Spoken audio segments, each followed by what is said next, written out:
오늘 주실 하나님 말씀은 느헤미야서 6장 10절 19절입니다. 한 절씩 교도하시고 마지막 19절은 합독하겠습니다.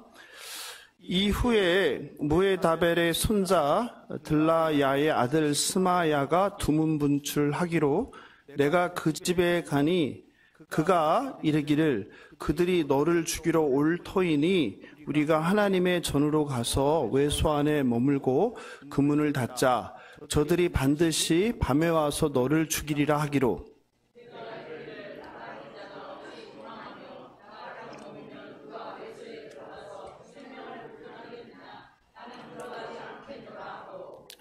깨달은즉 그는 하나님께서 보내신 바가 아니라 도비야와 산발랏에게 뇌물을 받고 내게 이런 예언을 함이라.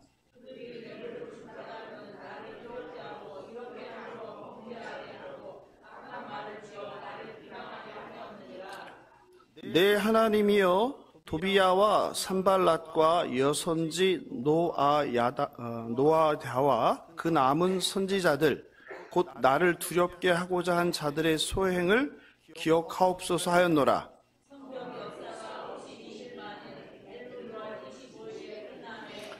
우리의 모든 대적과 주위에 있는 이방 족속들이 이를 듣고 다 두려워하여 크게 낙담하였으니 그들이 우리 하나님께서 이 역사를 이루신 것을 알미니라.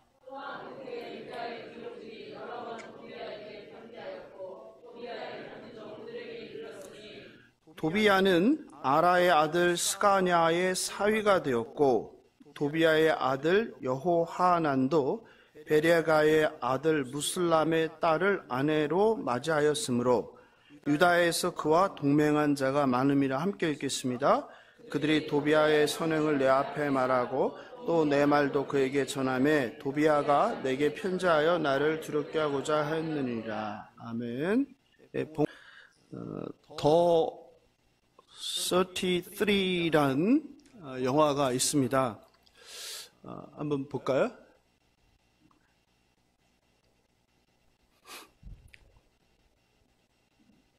네. 영화인데 보신 분 계시나요? 광산 사고로 갇힌 광부들 33명이 69일 만에 살아서 돌아온 사건을 소재로 만든 영화입니다. 2010년 8월 5일 칠레 산호세 구리광산이 붕괴되었습니다. 화면을 좀 줌인해도 될 것 같습니다. 사고로 모두 33명이 지하 700m 어둠에 갇혔습니다. 그리고 그 통로는 무너진 바위 70만 톤에 의해서 막혀버렸습니다. 식량은 광부 10명의 이틀치 분밖에 없었습니다. 게다가 그 지하 갱도의 습도가 90%였고 기온은 평균 32도의 최악이었습니다. 두려움과 공포, 절망 그리고 어둠만이 전부였습니다. 그래서 당시 칠레 정부는 사고 조사를 하고서 이들의 생존할 가능성을 2% 이하라고 예측했습니다. 하지만 사고 후 17일째 구조대가 지하로 내려보낸 드릴에서 광부들의 쪽지가 발견되었습니다. 쪽지에는 이렇게 쓰여 있었습니다. 우리 33명이 대피소에 모두 살아있다. 이미 골든타임이 훨씬 지난 시간이었습니다. 그들의 생존 소식에 전 세계의 구조작업이 생중계되며 관심을 끌어모았습니다. 전 세계 모든 방송사가 현장으로 기자들을 파견하였습니다. 더 놀라운 것은 생존이 확인되고 한참 시간이 지난 사고 후 69일째 지하 갱도에 갇혀 있었던 33명이 단 한 사람의 낙오도 없이 전원 구조됐다는 사실입니다. 기적이었습니다. 여러분도 기억나시죠? 생중계로 보셨죠? 생각 안 나세요? 예, 저는 봤던 기억이 나는데 화면 영상이 있는데 시간이 없어서 한번 찾아보시면 좋겠습니다. 전 세계로 그 구조 작업을 실시간으로 보면서 많은 사람들이 감동했습니다. 어떻게 이런 영화 같은, 실제로 영화로 만들어졌죠. 어떻게 이런 영화 같은 기적이 일어날 수 있었을까요? 그들에게는 뛰어난 리더가 있었습니다. 작업반장 우루수아입니다. 우루스아는 두려움과 공포에 사로잡힌 32명을 헌신적으로 돌보고 이끌며 69일의 극한의 상황에서도 희생자가 단 한 명도 생기지 않고 지상으로 모두 나올 수 있는 것을 가능하게 했습니다. 모두가 함께 살 수 있다는 희망으로 사람들을 동기부여했습니다. 그리고 원칙을 정했는데요. 그 첫 번째 원칙은요, 식사는 같은 시간, 같은 장소, 모두 동일한 양으로 한다입니다. 리더인 우루스아의 지휘 아래 이틀에 한 번씩 음식이 떨어지기 전까지 참치 2스푼, 쿠키 2조각, 우유 반 컵으로 식사량을 조절했습니다. 그리고 굉장히 중요한데요, 모두 동일한 시간에 함께 모여서 기도했습니다. 그리고 서로 절제된 생활을 하고 서로 배려한다는 원칙을 정했습니다. 불침번도 세웠습니다. 그리고 무엇보다 우리가 금요일날 살펴본 것처럼 느헤미야처럼 각자의 재능에 따라 역할을 분담시켰습니다. 기도하는 사람, 그리고 잘 돌봐주는 사람, 그리고 또 지금의 이 상황을 기록으로 남기는 사람, 그리고 지치고 힘들고 절망한 사람들에게 노래를 불러 희망을 불러일으키는 사람 등 각 사람이 가진 달란트대로 역할을 나누었습니다. 이들은 그런 극한 상황에서 서로 배려하며 이렇게 하나가 되어 갔습니다. 그리고 이젠 늦었다, 불가능하다라는 생각을 뒤엎고 69일 만에 모두 구조되었습니다. 2010년 10월 13일 전 세계로 구조 장면이 생중계되었습니다. 마음을 졸이던 모든 전 세계 시청자들이 큰 감동으로 장면을 지켜보았습니다. 그 구조 장면 사진 한 컷 볼까요? 그거 말고 그 전 거. 이거요. 저런 캡슐과 같은 것에 지하 700m까지 내려보내서 한 사람씩 구조하는 것입니다. 그리고 리더인 우루스아는 33명 중에서 몇 번째로 나왔을까요? 예? 어떻게 아세요? 예. 우루스아는 마지막 33번째를 선택합니다. 리더죠? 예. 얼마나 두려웠겠습니까? 한 사람 한 사람 올릴 때마다 기계가 고장난다거나 저 줄이 와이어가 끊어진다거나. 예. 마지막 33번째로 리더인 우루스아는 땅속 700m에서 또 다른 세상, 사랑하는 가족들이 기다리는 땅 위 세상으로 나오며 역시 리더라는 칭송을 받습니다. 우루스아의 장면입니다. 저 모습입니다. 오늘 설교 제목이 무엇인지 보셨나요? 설교 제목 안 보시고 오셨나요? 네. 52일의 기적, 예루살렘 성벽 중수입니다. 그래서 오늘 칠레에서 일어난 기적의 이야기로 시작을 해보았습니다. 주전 586년 바벨론 느부갓네살의 침략으로 남유다는 멸망했습니다. 예루살렘 성은 불에 타고 예루살렘은 무너져 내렸습니다. 남유다 백성들은 바벨론으로 포로로 끌려갔습니다. 그 후 성벽과 성문은 140년 이상 무너지고 황폐화된 채로 버려져 있었습니다. 누구 하나 이 무너진 성벽을 지나가면서 보면서도 중수하겠다는 생각을 하지 않았습니다.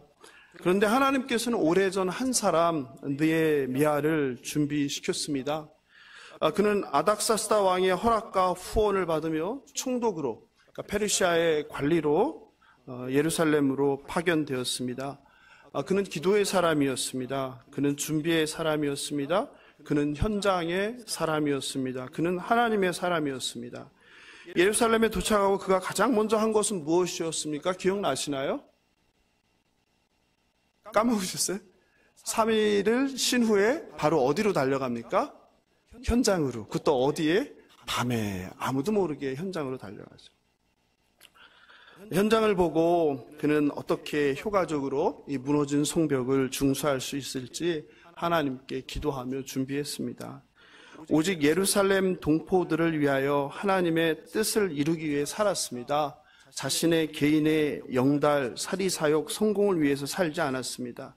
그리고 불과 52일 만에 140년 이상 무너져 있던 예루살렘, 그 높은 성벽, 그 튼튼한 성벽이 재건될 수 있었습니다.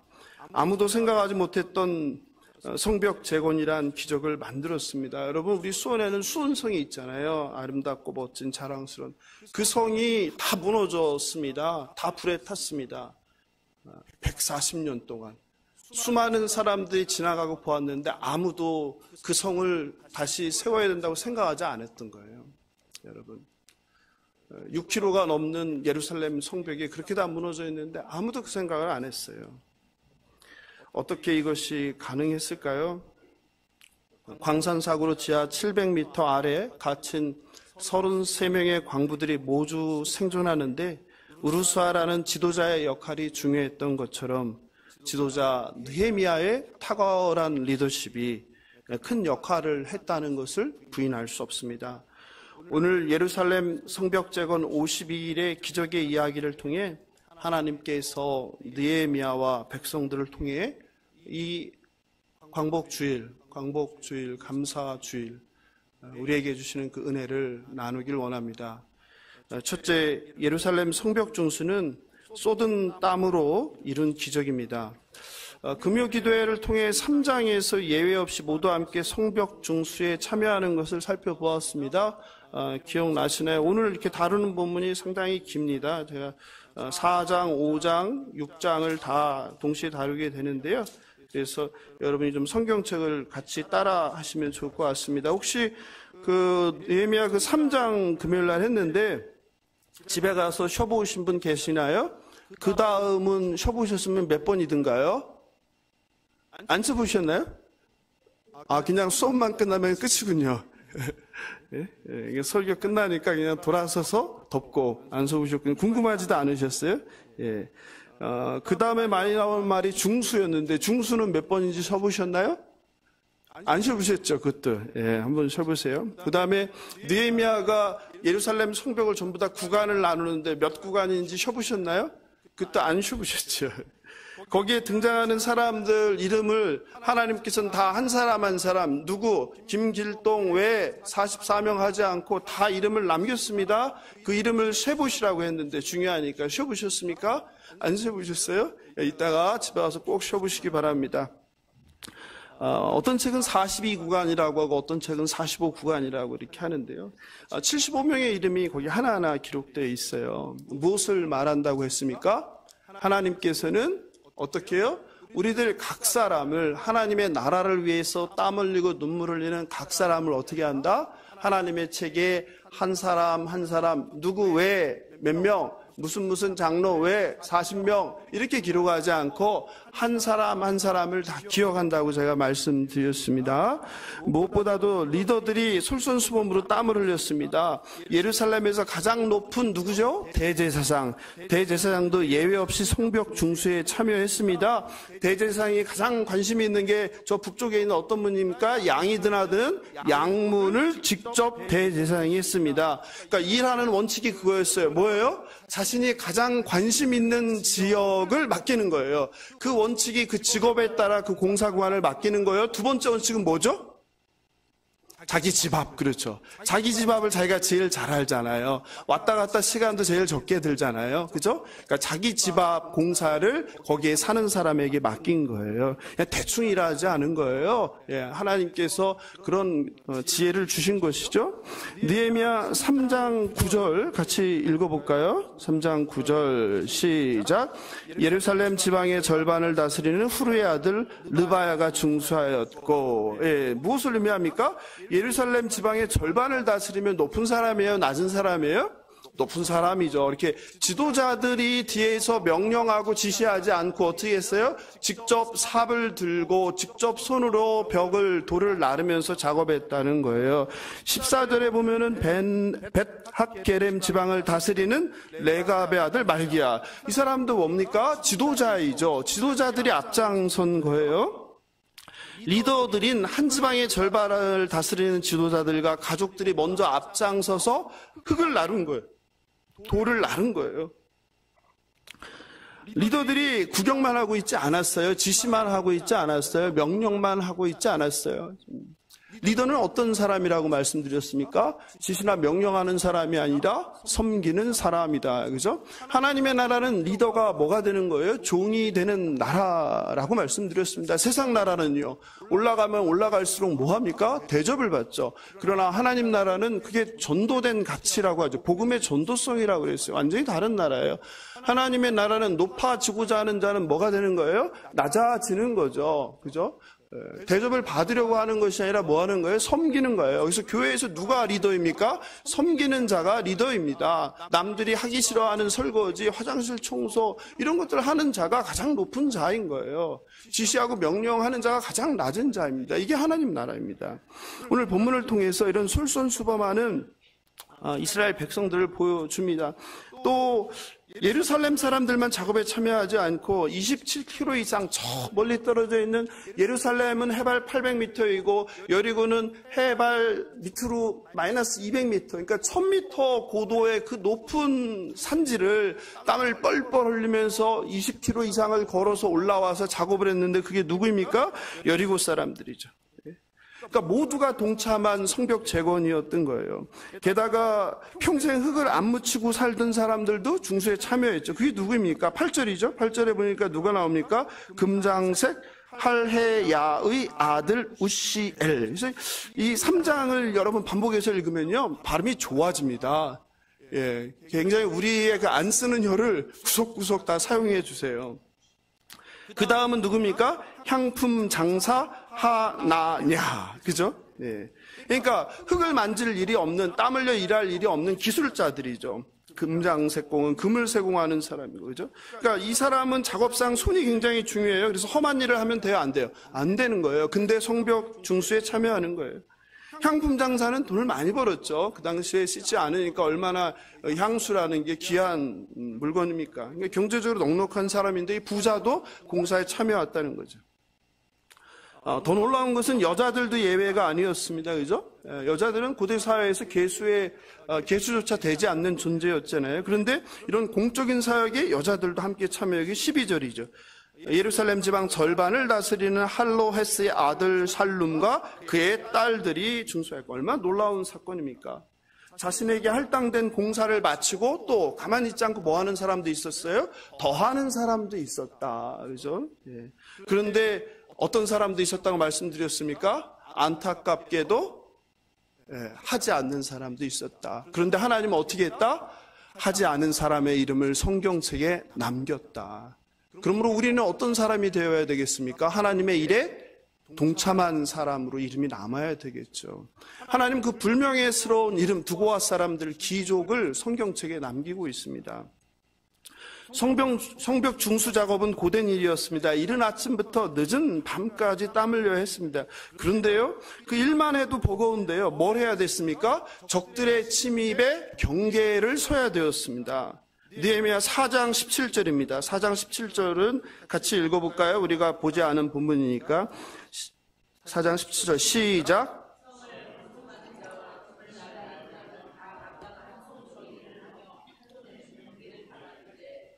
한 손으로는 일을 하고 있어요. 근데 한 손엔 또 뭘 쥐고 있는 거예요? 무기를 들고 있는 거예요. 공사 하나만 하기도 버거운데 뭐까지요? 적들의 침입을 경계를 서야 하는 건 얼마나 어려운 상황입니까? 그래서 한 손에는 일을, 한 손에는 병기를 들고 이런 표현이 나오는 거예요. 무엇을 의미할까요? 예? 성도 여러분, 무슨 생각이 나십니까? 이 본문을 통해서? 열심히 일했다. 그죠? 또 어떤 생각이 드나요? 저는요, 역시 느헤미야다. 느헤미야는 기도만 하는 사람이 아니었어요. 느헤미야는 어떤 사람이에요? 그냥 기도만 해서 하나님 우리가 공사 열심히 할 테니까 지켜주는 건 하나님께서 알아서 해 주십시오 보통 할 거 아니에요? 근데 그렇지 않았다는 거예요. 내가 현실적으로 적들의 공격에 대비해서 무엇도 준비도 하는 사람이에요. 그러니까 느헤미야는 굉장히 현실적인 전략가예요. 그냥 기도만 하고 알아서 하나님이 다 해주시겠지 하지 않았단 말이에요.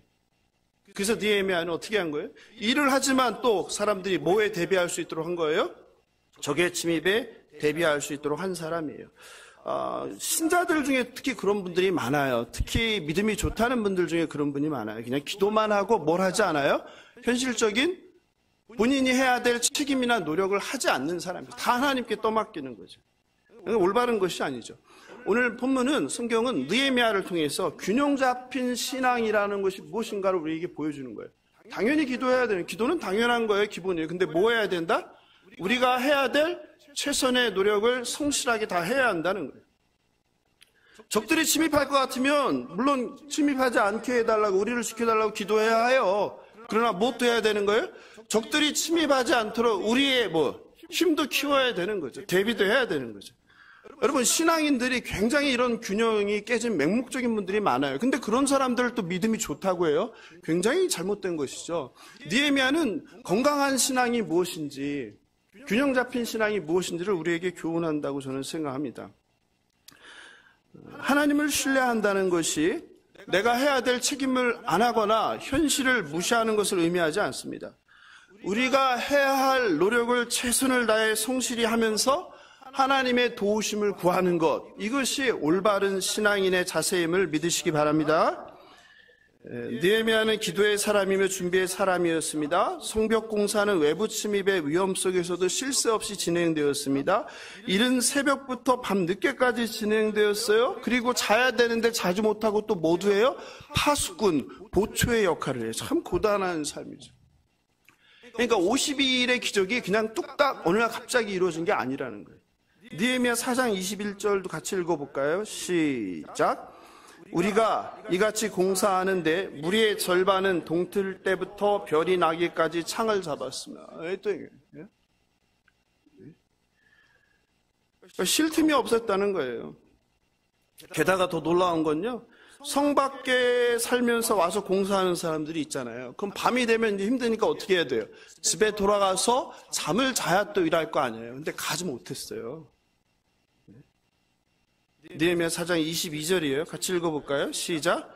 그때 내가 또 백성에게 말하기를 사람마다 그 종자와 함께 예루살렘 안에서 잘지니 밤에는 우리를 위하여 파수하겠고 낮에는 일하리라. 혹독한 시간이죠. 그러니까 52일 만에 어떻게 생각해보세요. 수원성이 다 무너졌는데 이거를 맨손으로, 그 당시에 무슨 기계가 있겠습니까? 무슨 장비가 있겠습니까? 거의 다 맨손으로 일하다시피 수원성을 재건한 거예요. 52일 만에. 그래서 우리가 기적이라고 하는데 사실은 기적이 아니라는 거죠. 쏟은 땀방울의 결과라는 거죠. 잠 못 이룬 결과라는 거죠. 성 밖에 사는 사람들이 밤이 되면 파김치가 되었을 때 집에 못 가고 그냥 성 안에서 자면서 파수한 거예요. 52일 만에 무너진 예루살렘 성벽이 중수된 것은 이렇듯 자기 삶을 포기한, 자기 삶을 희생한 예루살렘 유다 백성들의 땀의 결과입니다. 사랑하는 성도 여러분, 저와 여러분도 하나님께서 주신 그 책임을 다하기 위해 성실하게 최선을 다해 땀 흘리시길 주님의 이름으로 축원합니다. 주님의 이 몸된 교회가 여러분의 땀 없이 세워질 수 없는 거예요. 특정한 누구만의 희생으로 세워질 수 없는 겁니다. 오늘 본문은 그것을 우리에게 교훈합니다. 두 번째, 예루살렘 성벽 중수는 흘린 눈물로 이룬 기적입니다. 시간이 지난다고 저절로 성벽이 이루어지지 않아요. 주님의 몸된 교회도 마찬가지예요. 그냥 시간이 지난다고 저절로 알아서 건강하게 세워지지 않습니다. 하나님의 나라의 일이라고 아무런 장애물 없는 고속도로를 또는 고속철을 달리는 것이 아닙니다. 하나님 나라의 일이기 때문에 오히려 사탄 마귀가 갈 길이 여기저기 날뛰며 방해합니다. 1차 개안한 스룹바벨은 어땠습니까? 성전을 중수하는데, 성전을 재건하는데, 성전을 건축하는데 어떻게 고속도로였습니까? 그렇지 않죠. 엄청난 방해였죠. 그래서 어떻게 했습니까? 성전 건축을 중단했죠. 얼마 동안요? 16년 이상 중단되었죠. 우리가 그래서 언제 다시 성전 건축이 재개됩니까? 학계서를 통해서 살펴보았죠. 520년, 그죠? 주전 520년 선지자 학계를 보내서 책망하셨죠. 뭐하고 있느냐, 너희들이 왜 고단한 삶을 사느냐, 왜 열심히 일하는데 돈이 안 모이냐, 왜 곡식들이 가뭄이 드느냐. 그 이유가 뭐라고 했습니까? 우선순위가 잘못되었다는 거죠. 하나님께서 하라는 성전 건축은 하지 않고 뭐 하기 바쁜 거예요? 자기 먹고 사는 일을 바쁜 거예요. 그럼 자기 먹고 사는 일에 이른 아침부터 밤늦도록 뛰어다니면 재산이 쌓여야 되고 형편이 나아져야 되는데 그렇지 않다는 거예요. 왜요? 하나님께서 다 어떻게 하셨다? 불어버렸다. 그래서 그때서야 깨닫고 어떻게 합니까? 백성들이 일어나 520년에 다시 어떻게 해요? 산에 올라가서 나무를 베자. 하나님은 어떤 분이라고 말씀드렸습니까? 저 백향목, 레바논의 그 아름다운 최고의 나무 백향목이 필요 없다. 나는 저 앞에 있는 산에 있는 나무로도 충분하다. 나는 화려한 솔로몬의 성전 필요 없다. 금과 은 모든 보석으로 시장된 그 아름답고 거대한 건물 필요 없다. 나는 너희들의 마음을 받을 뿐이다. 이렇게 말씀하신 거죠. 그렇게 해서 간신히 건설되어서 4년 6개월 만에 제2차 성전인 스룹바벨 성전이 건설되었던 것이죠. 그러나 성전은 건설되었지만 여전히 성문은 어떻게 한 거예요? 회파된 채로 있었던 거예요. 사람들은 그걸 지나다니면서 보면서도 마음 아파하거나 저걸 다시 세워야 될 텐데 하지 않았다는 거예요. 게다가 외부의 방해는 성벽을 재건하겠다는 의욕을 꺾고 자포자기하도록 하는데 충분했습니다. 느헤미야를 막으려는 방해는 처음부터 시작되었죠. 우리가 그 방해를 보면요, 방해의 강도가 점점 세지는 걸 볼 수 있어요. 우리가 성경을 앞에서부터 이미 다 본 거니까 같이 살펴보면서 오겠습니다. 느헤미야 2장 10절입니다. 느헤미야 2장 10절. 호론 사람 산발락과 종이었던 암몬 사람 도비야가 이스라엘 자손을 흥황하게 하려는 사람이 왔다 함을 듣고 심히 근심하더라. 방해의 첫 단계는 뭐로 시작합니까? 예? 거기 있죠. 대적들의 근심으로 시작하는 거예요. 방해의 첫 단계는 뭐예요? 소식을 듣고 어떻게 하는 거예요? 근심하는 거예요. 걱정하는 거예요. 이렇게 시작됩니다. 예루살렘 총독으로 느헤미야가 온다는 소식만 듣고도 대적들이 근심하는 거예요. 산발랏은 대적이에요? 아니에요? 사실은 대적이 아니죠. 사마리아 총독이죠. 페르시아에서 파견한 사마리아 총독이에요. 근데 대적이 돼요. 어이가 없죠? 예루살렘에 도착한 총독 느헤미야는 동포들의 슬픔과 어려움을 공감합니다. 그리고 느헤미야는 성벽을 건축하라고 명령하거나 지시하지 않습니다. 이게 느헤미야의 대단한 리더십인데 어떻게 합니까? 백성들을 공감하죠. 백성들의 슬픔을, 백성들의 아픔을 같이 만져주는 거예요. 그러면서 어떻게 합니까? 동기부여를 하죠. 동기부여를 하니까 백성들이 어떻게 하는 거예요? 140년 이상 아무 생각 없이 살았는데 우리가 일어나 성벽을 건축하자, 이렇게 일어나는 거죠. 그러자 이제 두 번째 방해의 단계인데요. 첫 번째 단계는 뭐였죠? 대적들이 근심한다. 두 번째 단계는 뭡니까? 2장 19절입니다. 같이 읽어볼까요? 시작. 호론 사람 산발랏과 종이었던 암몬 사람 도비야와 아라비아 사람 게셈이 이 말을 듣고 우리를 업신여기고 우리를 비웃어 이르되 너희가 하는 일이 무엇이냐? 너희가 왕을 배반하고자 하느냐? 예. 대적들의 방해 2단계는 무엇입니까? 업신여기는 거예요. 그리고 무시하는 거예요. 여러분, 교만함이죠. 그죠? 예. 그리고 비웃는 거죠. 아이고, 웃기네. 지가 뭐라고, 지가 뭘 한다고. 할 수 있을 것 같아. 예. 그리고 3단계는 무엇입니까? 모함하는 거죠. 예, 거짓 소문을 만드는 거죠. 그죠? 그 거짓 소문은 무엇입니까? 야, 이것들이 누구를? 페르시아 황제를 배반하려고 하는구나. 아, 니네 성도 지었고 성벽을 쌓아서 이제 니네 나라 만들려고. 아, 느헤미야 네가 왕이 되려고 하는구나. 이런 거죠. 거짓 소문을 만드는 거죠. 이거를 보통 우리가 그 전략에서 그 뭐라고 합니까? 이거를 전쟁에서 우리 그 장교 출신이신 우리 집사님 이런 걸 뭐라고 합니까? 이런 거를 예, 우리가 그 휴전선에서도 하잖아요. 북한에다 대고 뭘 합니까? 확성기로 뭐 하잖아요. 그래서 이 뭐 하는 거예요? 심리전이죠. 심리전. 심리전을 펼치는 거예요. 예? 심리전. 조롱하는 거예요? 무시하는 거예요? 그리고 거짓 소문을 퍼뜨리는 게 심리전이죠. 4장 1절입니다. 4장 1절. 좀 뒤로 와세요. 산발랏이 우리가 성을 건축한다 함을 듣고 크게 분노하여 유다 사람들을 비웃으며. 그 다음은 또 무슨 일이 벌어집니까? 분노하는 거죠. 여러분, 예루살렘이 성벽을 짓는데 사마리아 총독이 상관이 있습니까? 없습니까? 상관이 없죠.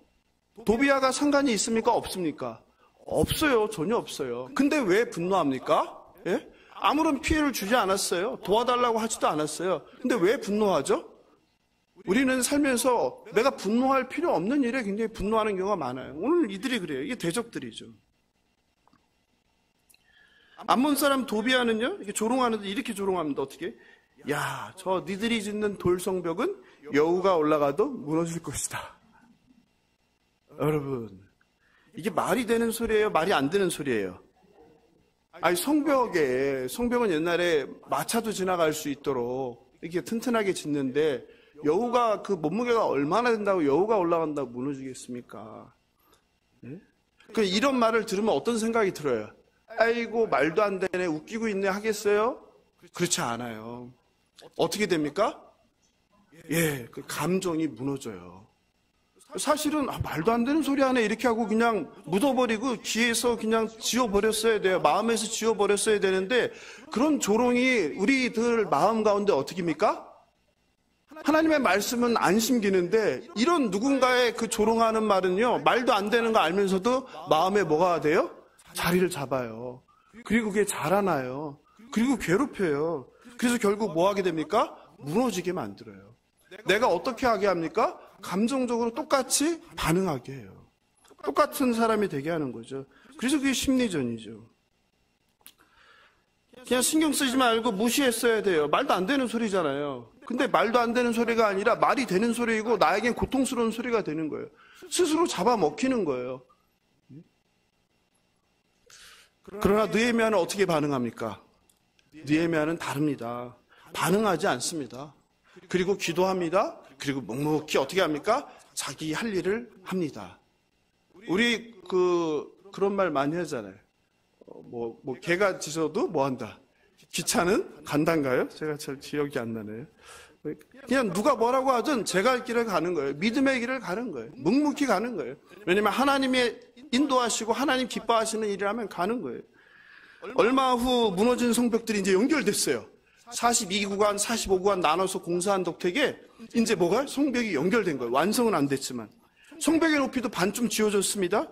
그러자 이제 어떻게 합니까? 방해의 강도가 세워집니다. 이제는 그냥 비방하고 조롱하고 하는 게 아니라 무엇을 합니까? 물리적인 공격이 시작돼요. 느헤미야 4장 7절 8절입니다.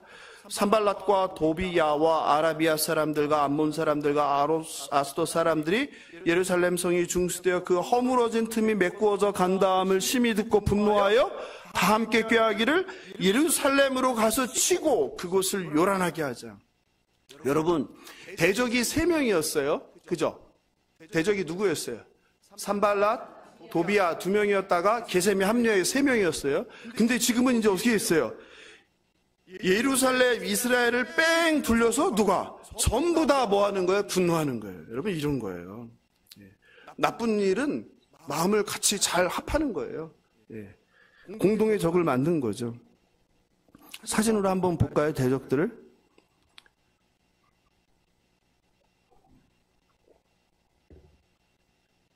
지도 있는데.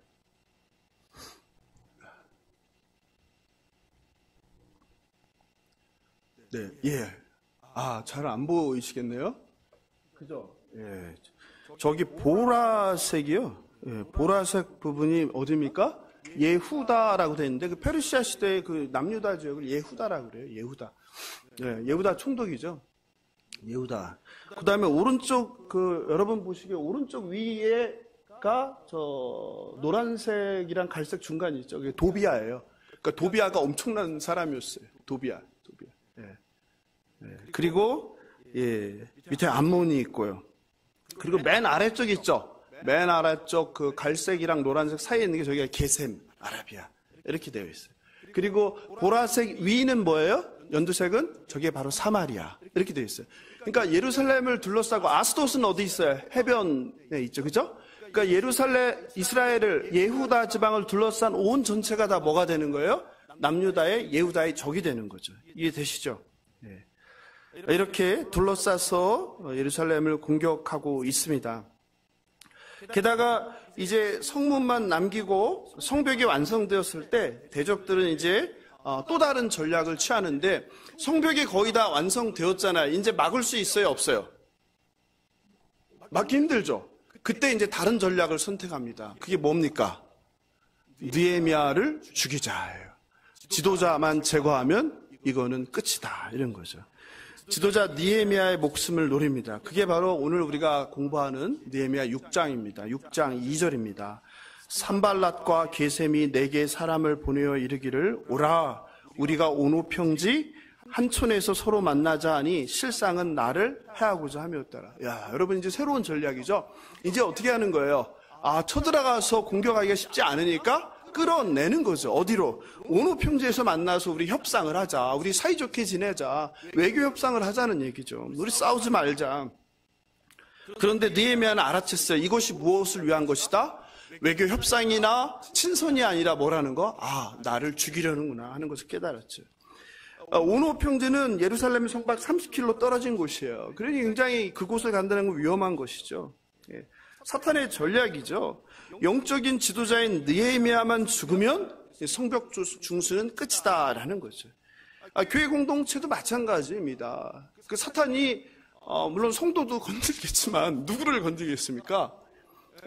저를 제일 건들죠. 저만 넘어지면 어떻게 되는 겁니까? 뭐 깨지진 않더라도 어려움이 많이 생기겠죠. 또 사탄이 누구를 공격하겠습니까? 교회에서 제일 중요한 리더를 공격하겠죠. 사탄은 그런 거예요.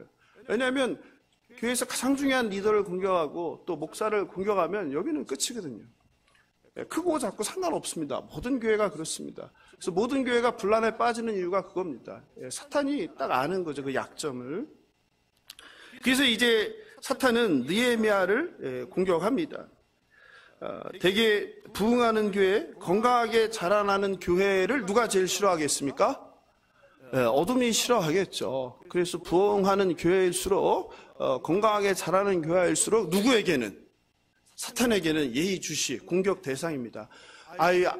건들지 않아도 관심이 없어도 알아서 타락하는 목사, 알아서 세상으로 가는 교회를 사탄이 관심이 있겠어요, 없겠어요? 없어요. 그냥 놔둬요. 지 맘대로 하다가 망하게.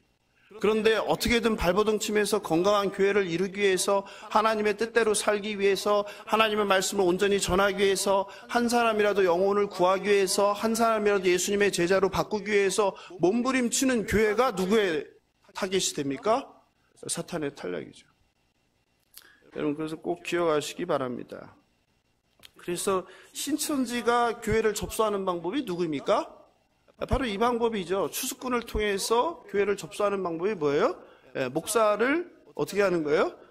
문제 제기를 해서 공동체가 그 문제 제기를 확산시켜서 목사를 끌어내는 거죠. 그 다음에 누구 하는 거예요? 자신이 아는 좋은 목사 있다고 해서 끌어들이는 거죠. 그래서 한동안 거의 10년째 신천지 교회로 넘어간 교회들, 작은 교회들이 많죠.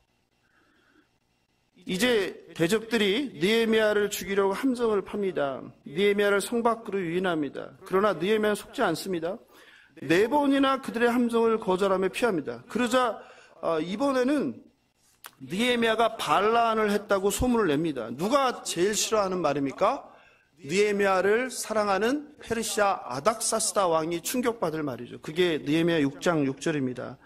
그 글에 이르기를, 이방 중에도 소문이 있고 가스무도 말하기를 너와 유다 사람들이 모반하려 하여 성벽을 건축한다 하나니 네가 그 말과 같이 왕이 되려 하는도다. 즉 아닥사스다 왕이 느헤미야를 사랑하고 믿어서 성벽을 중수하라고 보냈더니 들리는 소문에 뭐 한다는 거예요? 사실은 느헤미야가 뭐 한다? 성벽을 중수하여서 자기가 그 땅의 왕이 되려고 한다는 거죠. 페르시아 왕을 배반하려고 한다는 거죠. 페르시아가 정복한 나라와 피지배 민족들에 대해서 관대한 정책을 썼지만 반역에 대해서는 아주 강력하게 응징하였습니다. 적들은 그것을 노린 거죠. 그런데 여기서 한번 잘 살펴보십시오. 6장 6절을 보시기 바랍니다.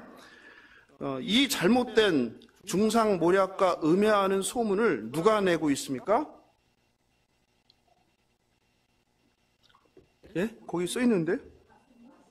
소문이 있다고 하잖아요. 그리고 누가 그러더라 그러잖아요. 많이 들었던 거 아니에요?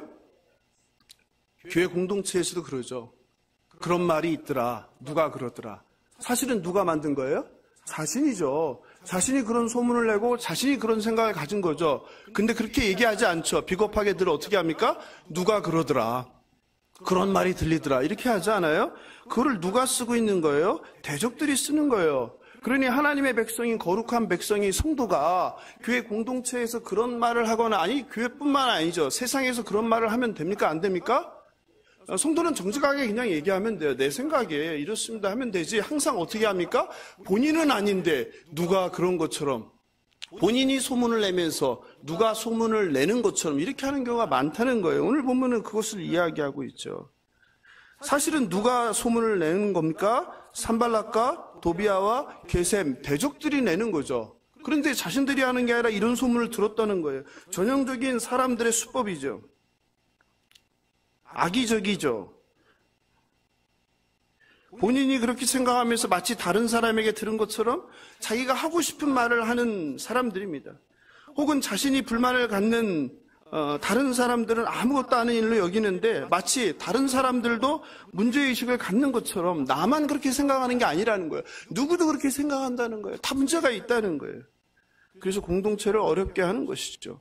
바라옵기는 하나님의 사람으로 이런 악한 일을 교회에서나 세상에서 하지 않길 바랍니다. 그런 악한 꾀에 동참하지 않길 바랍니다.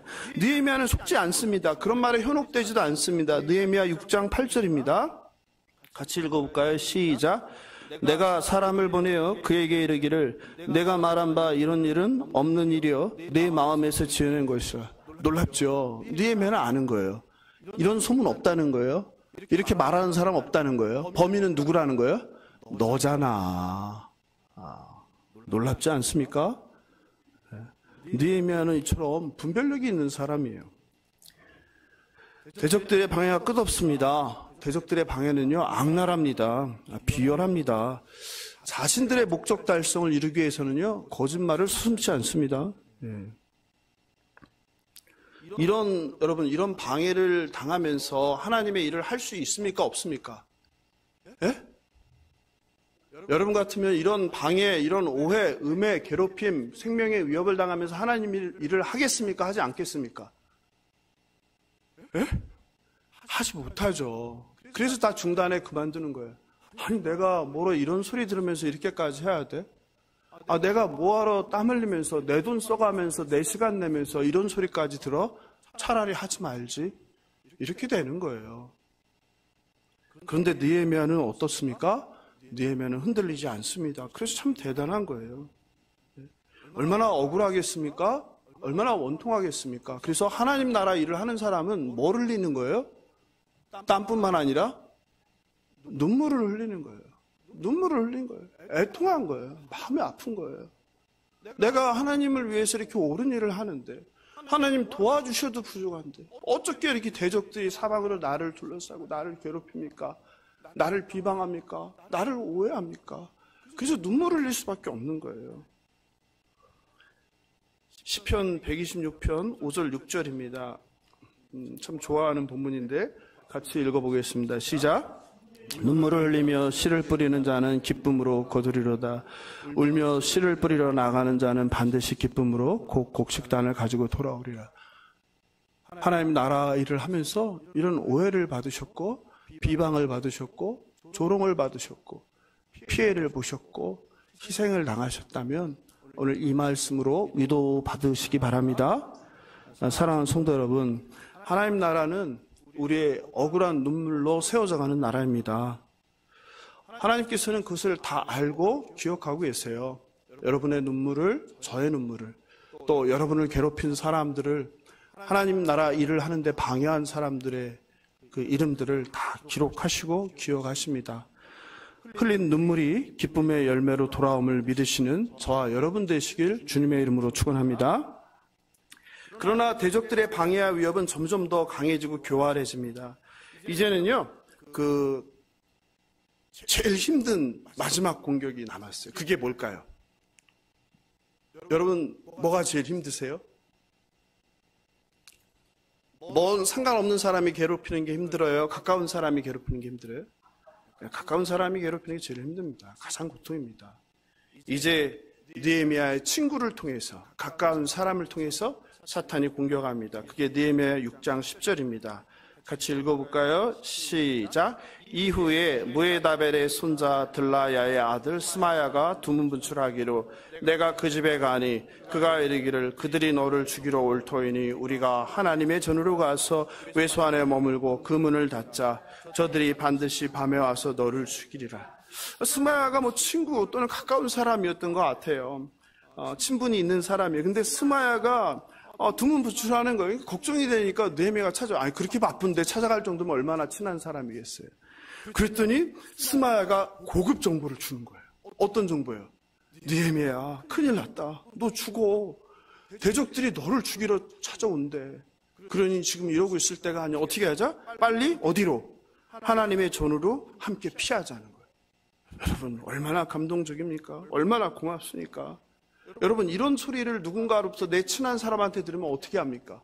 눈물이 나지 않겠어요? 감동하지 않겠어요? 손을 꼭 잡으면서 고맙다고 해야 되지 않겠습니까? 그런데 느헤미야는 다른 반응을 보이세요. 하여튼 느헤미야는 특이해요. 그는 감동하기는커녕 고마워하기는커녕 어떻게 합니까? 화를 내요. 그게 11절이에요. 내가 이르기를 나 같은 자가 어찌 도망하며 나 같은 몸이면 누가 외소에 들어가서 생명을 보존하겠느냐. 나는 들어가지 않겠노라. 너 오늘 밤 죽어. 그러니까 나와 같이 하나님의 전으로 피해야. 이런 고급 정보를 주는데 화를 내면서 안 가겠다는 거예요. 예? 나 같은 자, 나 같은 몸이라고 해요. 단호하게 거절해요. 왜 그럴까요? 느헤미야는 알았던 거죠. 뭘 알았어요? 이 스마야 이놈이 뭐 한다? 거짓말 치는구나. 거짓말 치는구나. 왜일까요? 느헤미야는 하나님의 전에 들어갈 자격이 있습니까? 없습니까? 느헤미야는 누구라고 했어요? 제사장이에요? 아니에요? 아니에요. 느헤미야는 선지자예요? 아니에요? 아니에요. 느헤미야는 그냥 뭐예요? 보통 사람이에요. 공무원이에요. 페르시아의 관리예요. 그러니 하나님의 전에 들어갈 자격이 있습니까? 없습니까? 없습니다. 그는 레위인도 아니었습니다. 그냥 공무원이었어요. 제사장이 아닌 자가 외소에 들어가면 무슨 일이 벌어집니까? 죽임을 당하죠. 민수기 18장 7절입니다. 너와 네 아들들은 제단과 휘장 안의 모든 일에 대하여 제사장의 직분을 지켜 섬기라. 내가 제사장의 직분을 너에게 선물로 주었은즉 거기 가까이 하는 외인은 죽임을 당하니라. 외인은 죽임을 당하는 거예요. 느헤미야는 그 하나님의 전에 뭐에 해당합니까? 외인이에요. 그러니까 들어가면 죽는 거예요. 근데 누가? 친구가 너 위험해 글로 피하자 하니까 어떤 생각이 든 거예요? 깨달은 거죠. 스마야가 선의가 아니라 거짓말로 악의로 자신에게 함정을 놓고 있구나 하는 걸 깨달은 거죠. 하나님께서 율법을 어기라고 자신에게 말할 분이 아니라는 것을 깨달은 거예요.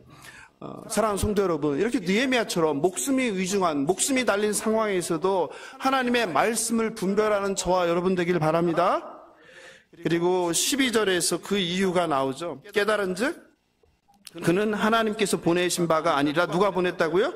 도비아와 산발라스에게 뇌물을 받고 내게 이런 예언을 함이라. 결국 뭐 한 거예요? 돈 받아 먹은 거예요. 돈 받아 먹은 거예요. 여러분, 대적들은 이래요. 대적들은 뇌물을 씁니다. 그래서 사람의 마음을 훔칩니다. 사람들은요, 돈을 받고 친구를 배신합니다. 돈이라면 살인도 하는 게 지금 세상입니다. 대적들은 느헤미야가 율법을 범하여 그의 리더십에 타격을 주려는 것입니다. 얼마나 악한 방법입니까? 그런데 이것은 스마냐뿐만이 아닙니다. 여선지자 노아랴와 그 남은 선지자들도 뇌물로 매수합니다. 제가 기자 생활할 때요, 한 대형교회에 이제 불의함을 취재해서 이제 많이 이제 알렸는데요. 그때 그 대형교회 장로님이 저를 보자고 하더라고요. 그래서 강태우 기자님, 이름 많이 들었습니다. 활동을 굉장히 잘하고 기사를 잘 쓴다고 알았습니다. 저와 함께 만나면 좋겠습니다. 제가 좀 드리고 싶은 말씀이 있습니다. 그러면서 어디 좋은 식당에서 함께 만나자고 얘기하더라고요. 그래서 제가 좀 걱정이 돼서 누군지도 모르겠고 해서 그 잘 아는 분에게, 그 교회에 계신 분한테 연락을 드려서 한 그 교회 장로님이 나를 만나자고 하는데 어떤 분입니까? 이렇게 했더니 만나지 말라는 거예요. 그분은 늘 기자들에게 전화해서 뭐 하는 거예요? 좋은 식당으로 모셔서 뭐 비싼 음식을 대접하고 뭐 한다는 거예요? 용돈을 준다는 거예요. 예. 뭐 하는 거예요? 뇌물이죠. 가능하면 우리 교회에 나쁜 얘기 쓰지 말라는 거죠. 예? 예. 그렇게 해서 기자들을 입막음하는 거죠. 예. 여러분, 살다 보면 이렇게 돈으로 혹은 자리로, 예, 또 미래 보장이라는 이름으로 유혹을 받게 됩니다. 특별히 공직자들이 그렇죠. 아니 뭐 일반 직장에서도 그렇죠. 그 독이 묻은 돈을 절대 받으면 안 됩니다. 다시 교단총회가 이제 가을 가까워지면서 불법 세습을 한 대형 교회를 편드는 많은 목사와 교회들로 소란합니다. 여러분, 불법은 불법인 겁니다. 예. 왜 그들이 불법인 줄 알면서 그 대형 교회를 지지할까요? 과거에 그 교회로부터 또 그 교회 담임 목사로부터 뇌물을 받았기 때문이에요. 뭔가 혜택을 받기 때문입니다. 직장 생활을 하면서 사업하면서 절대 공직자에게, 공무원에게 뇌물을 주지도 받지도 마시기 바랍니다.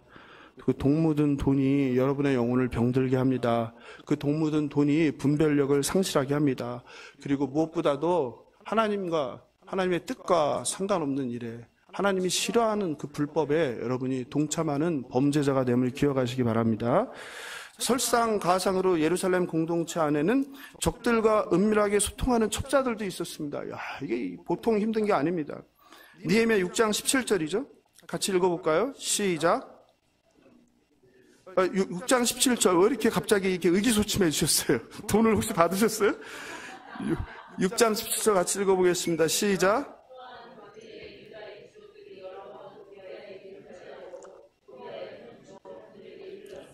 예, 이거 보니까 적이 누구였어요? 적이 남유다 귀족들이었어요. 누구랑 내통을 하고 있었어요? 대적인 도비아와 편지를 주고받는 사이였어요. 여러분, 그러니까 하나님 나라 일하는 게 얼마나 어렵습니까? 밖에서의 공격도 힘든데 안에서도 이렇게 공격이 있는 거예요. 게다가 한술 더 떠서요. 18절에 보니까 무슨 일이 일어나요? 그 대적인 도비아와 유대인의 누가? 유력자들이 이제 뭐합니까? 결혼을 해버려요. 이제 남이 아닌 거예요. 네? 친인척 관계가 되는 거예요. 여러분, 한국 사회의 가장 그 어려운 게요. 한국 사회는 왜 이렇게 합리적이지 못할까? 이성적이지 못할까? 객관적이지 못할까? 거기에 가장 큰 걸림돌이 바로 뭡니까? 우리의 그 지연, 그죠? 학연, 또 뭐예요? 혈연. 이런 것들이 관계죠, 관계. 돈도 참 그렇지만 이 관계라는 게 내가 할 말을 제대로 못하게. 근데 이제 대적인 도비아와 혼인관계까지 맺었으니 느헤미야가 얼마나 일을 하기가 힘들겠습니까? 사랑하는 성도 여러분, 믿는 도끼에 발등 찍힌다는 속담이 있습니다. 대적들은 느헤미야와 친한 스마야를 뇌물로 매수하여 공격합니다. 살면서 가장 신뢰했던 사람에게 배신당한 경험들이 있을 것입니다. 절대 그럴 리 없을 거라고 생각한 사람이 배신합니다. 그래서 회복이 불가합니다. 팔다리가 잘려나가는 것 같고 살이 찢겨져 나가는 고통을 당합니다. 돈이 요물입니다. 돈이라면 사람들이 영혼을 그냥 팔아버립니다. 그래서 악인들이 뇌물로 우리들을 유혹합니다. 공직자들이 뇌물을 받고 인허가를 내줍니다. 불법이나 편법을 눈감아줍니다. 가장 공정해야 할 사법기관의 판검사들이 뇌물을 받고 구분 판결과 구분 법집행을 합니다. 이 사회에서도 얼마 전 50억 클럽으로 알려진 사건은 대한민국 판검사와 유력 정치인들이 얼마나 타락했고 우리 사회가 얼마나 부패했는지를 보여주는 일입니다. 일반인은 평생 죽어라 이래도 벌기 힘든 그 50억이라는 그 어마어마한 큰 돈을 권력자라는 자리에 있다는 이유만으로 그냥 줘버립니다. 누구였습니까? 전 검찰총장, 대법관, 국회의원, 특수검사 이런 최고 권력자들이에요. 아이고 저에게 주면은 제가 여러분 1억씩 나눠드리라고 할 텐데. 네? 이게 얼마나 부끄러운 세상입니까? 세상법이 이렇게 돈과 힘 앞에 기울였는데 하나님의 공의와 정의가 이 대한민국 땅에 흐르기는 난망한 일입니다. 눈물 젖은 빵을 먹어보지 못한 사람과 인생을 논하지 말라는 말이 있습니다. 괴테의 장편소설 비랄름 마이스터의 수업시대에 나오는 말인데요. 느헤미야는 이렇게 눈물로 일을 했습니다. 대적들의 방해, 생명 위협에 도전을 받으면서 그냥 눈물 흘리며 하나님께 기도하며 그냥 제가 할 길을 갈 수밖에 없었습니다. 52일 만에 무너진 성벽을 중수한 사건은 기적이 아닙니다. 하나님께 눈물로 기도한 응답임을 믿으시기 바랍니다. 저와 여러분도 하나님의 나라를 위해서 어떤 방해가 있을지라도 눈물 흘리며 하나님께 기도하며 이겨내길 주님의 이름으로 축원합니다. 마지막 세 번째입니다. 느헤미야의 탁월한 리더십이 성벽 중수의 기적을 이끌 수 있었습니다. 느헤미야 5장 1절입니다. 그때 백성들이 그들의 아내와 함께 크게 부르짖어 그들의 형제인 유다 사람들을 원망하는데, 백성들이 원망합니다. 누구를 원망합니까? 형제인 유다 사람입니다. 내부 갈등이 생겼습니다. 여러분, 원망은 공동체의 가장 큰 적입니다. 원망은 문제 해결을 하지 못합니다. 문제를 확대합니다. 원망은 자신을 무너뜨립니다. 그리고 공동체를 무너뜨리고 상대를 무너뜨립니다. 백성들의 원망은 다양했습니다. 어떤 사람은 먹고 살기 힘들다고 아우성입니다. 어떤 사람은 흉년으로 빚까지 졌다고 합니다. 어떤 사람은 왕이 부과하는 세금이 너무 많다고 합니다. 또 어떤 사람은 심지어 먹고 살려고 돈을 빌렸다가 자녀들을 종으로 팔게 되었다고 합니다. 사랑하는 성도 여러분, 이 말을 듣고 느헤미야가 어떻게 반응합니까? 느헤미야 5장 6절 같이 읽어볼까요? 시작. 내가 백성의 부르짖음과 이런 말을 듣고 크게 노하였으나. 느헤미야는 고통스러운 백성들의 원성을 가만히 다 듣습니다. 경청합니다. 리더는 경청할 줄 알아야 됩니다. 그리고 크게 노합니다. 여러분, 그리스도인이 된다는 게 화를 낼 줄 모르는 바보가 되는 게 아닙니다. 잘못된 것에 대해서 분노하는 게 그리스도인입니다. 화를 낼 줄 모르는 거는 정말 불의를 보면서 가만히 있는 거, 그건 올바른 그리스도인이 아닙니다. 느헤미야는 저기 의로운 분을 지금 내고 있는 겁니까? 무엇을 의미합니까? 그들의 아픔과 어려움을 공감하는 거예요. 백성들의 고통스러운 삶, 억울한 이야기를 듣고 분노하니까 백성들이 위로받았겠어요? 아니, 느헤미야 대단한 지도자인 줄 알았는데 느헤미야도 화를 내네? 이랬을까요? 위로받죠. 여러분, 그런 경험이 있죠. 내가 너무 억울해서 누군가에게 나의 억울한 이야기를 했는데 상대방이 냉정해요. 너무 이성적이에요. 차분해요. 감정의 변화가 없어요. 그러면 내가 위로를 받습니까? 화가 납니까? 괜히 얘기했다 이런 생각이 들죠. 느헤미야는 진정 공감이 뭔지를 아는 사람입니다. 그리고 더 중요한 것은 누군가 그런 얘기를 했을 때 거기다 대고 꼭 이렇게 얘기합니다. 그랬어가 아니라 혹시 너도 문제가 있는 거 아니야? 내가 들어보니까 너도 잘못했네. 이렇게 권면하는 사람들이 있어요. 내가 그 권면을 듣자고 나의 힘든 삶을 이야기하는 것이 아닙니다. 느헤미야는 어떻게 합니까? 분노, 그 다음에 여러분, 분노를 하면 그 다음은 어떻게 해야 됩니까? 분노를 쏟아내야 됩니다. 이게 우리의 방식이에요. 사람마다 표현 방식이 다를 텐데요. 어떤 사람은 분노를 바로 소리 지릅니다. 그렇죠? 화가 나면 소리 지르죠. 또 어떤 사람은 손에 잡고 있는 걸 던져버립니다. 죄 없는 휴대폰이 날아다니죠. 또 어떤 사람은 즉각적으로 어떻게 합니까? 분노의 대상을 찾아가서 당장 그 앞에서 소리 지르고 행동을 개시합니다. 분노를 즉각적으로 이렇게 표출할 때 문제가 커집니다. 개인의 문제였는데 그룹의 문제가 됩니다. 그리고 나아가 공동체의 문제가 됩니다. 그래서 사탄은 누구를 이용합니까? 분노하는 사람을 이용하는 거예요. 사탄은 원망하는 사람을 이용하는 거예요. 원망이 분노가 되고 분노가 폭발하여 또다시 누군가를 상처 줍니다. 그리고 문제가 한 사람의 문제가 두 사람의 문제가 되고 공동체의 문제로 확대되어서 공동체가 갈등하게 됩니다. 그런데 느헤미야는 다르게 합니다. 어떻게 합니까? 5장 7절 보니까 이렇게 합니다. 깊이 생각하고. 여러분, 느헤미야는 분노했는데요. 분노를 쏟아내지 않습니다. 그렇게 하고 어떻게 합니까? 깊이 생각합니다. 여기에 지도자 느헤미야의 탁월성이 있습니다. 왜 백성들이 이런 어려움에 처했는지를 생각합니다. 그리고 분노의 대상이 누구인지, 분노의 내용은 무엇인지, 그리고 이것을 어떻게 해결해야 할지를 곰곰이 깊이 가만히 생각하는 것입니다. 사랑하는 성도 여러분, 화가 난다고 즉시 자신의 감정을 말과 행동으로 쏟지 마시기 바랍니다.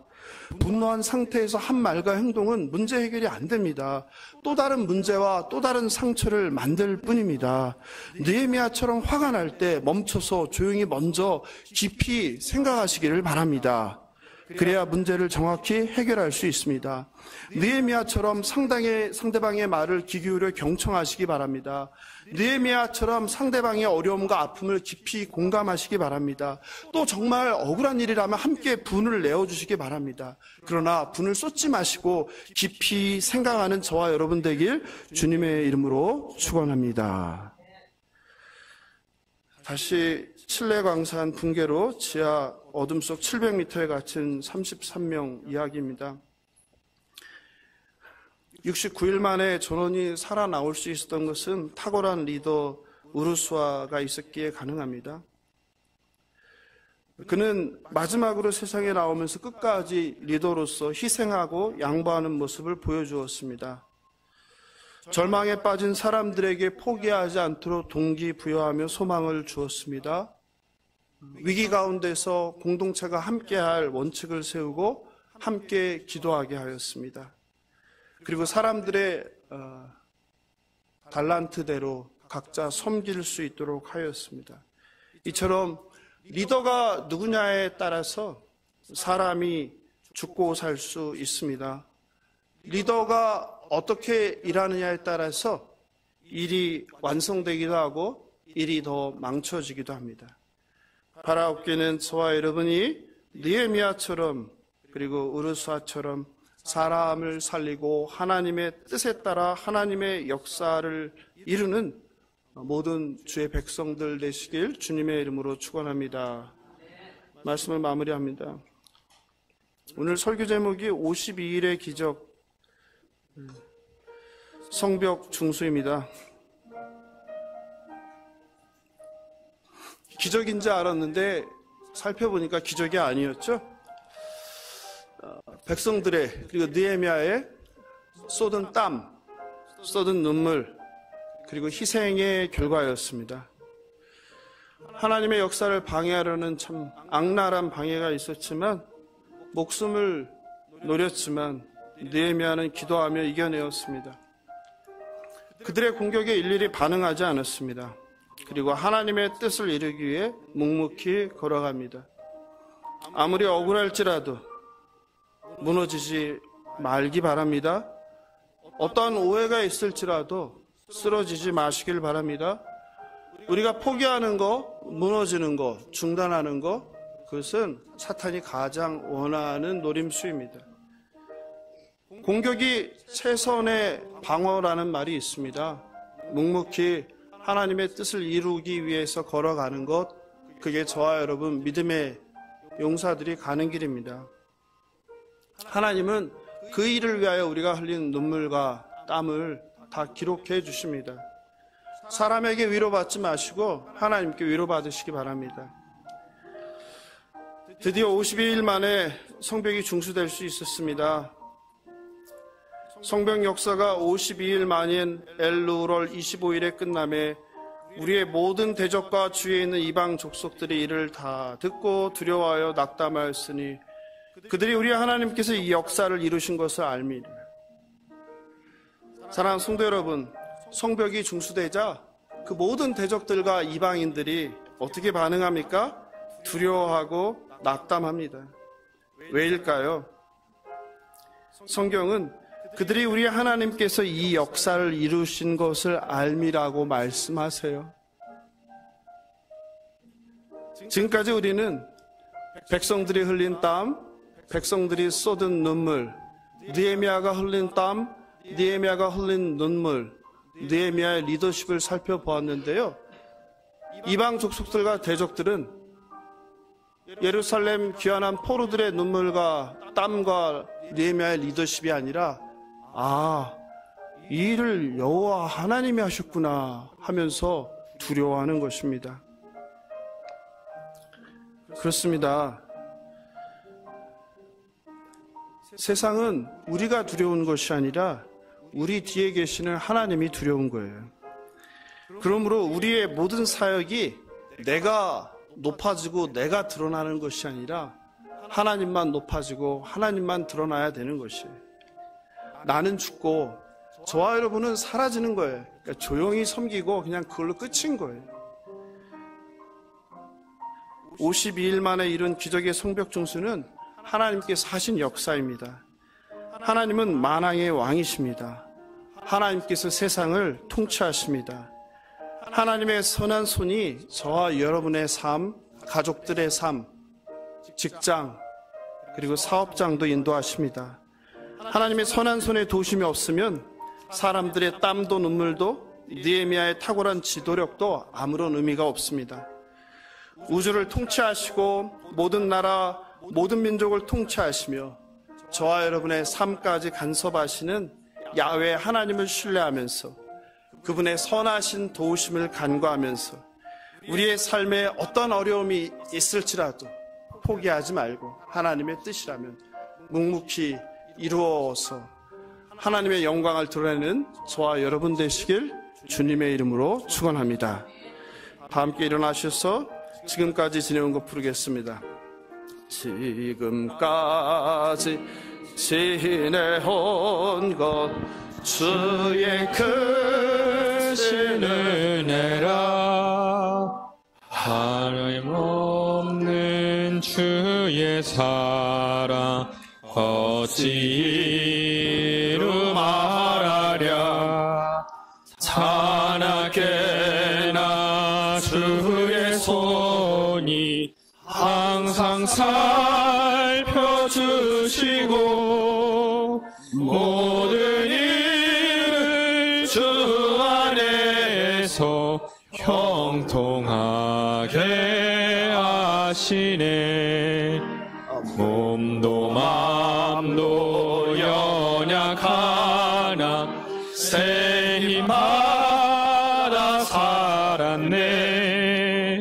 물 붓듯이 부시네. 주의 은혜 족하다. 사랑 없는 거리에나 험한 산길 헤맬 때 주의 손을 굳게 잡고 찬송하며 가리라. 주님 다시 배올 날이 날로 날로 다가와. 무거운 짐 주께 맡겨 벗을 날도 멀잖네.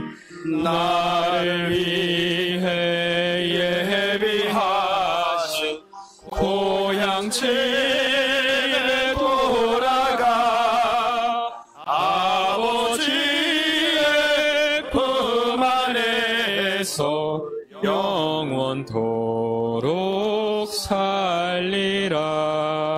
이 시간 말씀 생각하면서 기도하길 원합니다.